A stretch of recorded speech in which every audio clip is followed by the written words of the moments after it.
Break બાદ સ્વાગત। આગળ વાત કરીએ તો દેશભરમાં મહાવીર જયંતિ ધામધૂમથી ઉજવવામાં આવી રહી છે, ત્યારે અમદાવાદમાં મહાવીર જન્મ કલ્યાણ મહોત્સવનું આયોજન કરવામાં આવ્યું હતું, જેમાં જૈન સમાજ દ્વારા ભગવાન મહાવીરની 20 કિલોમીટર લાંબી રથયાત્રા યોજવામાં આવી। યાત્રામાં મોટી સંખ્યામાં જૈન સમાજના લોકો જોડાયા।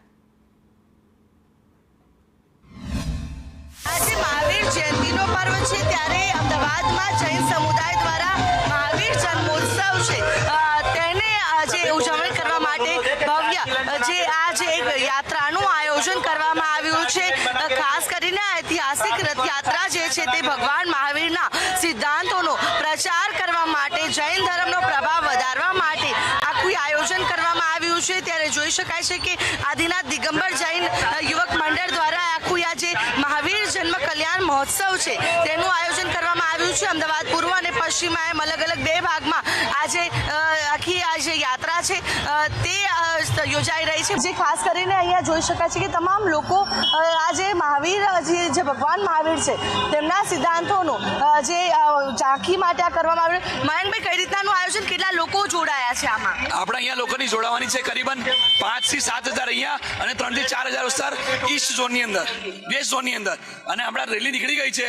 અને આ તમે જોઈ શકો છો 700 કિલો ચાંદીનો રથ આવી ગયો છે અને એમાં ભગવાન શ્રીજી વિરાજમાન થઈ ગયા છે અને 1000 પ્લસ 1500 થી 2 વ્હીલરની હમણાં માહિતી થઈ ગઈ છે અને 100 થી 200 4 વ્હીલર થઈ ગયું છે, એ લોકો આવી ગયા છે। તો જે રીતે આખો જે ચાંદીનો રથ છે તે પણ જે આપવામાં આવશે, ભગવાનને જીવો અને જીનેજોનો સંદેશ આપવા માટે અને અહિંસા પરમો ધર્મનો સંદેશ ભગવાન મહાવીરનો હતો, એના સંદર્ભમાં ઝાંખીઓનો પ્રદેશ છે।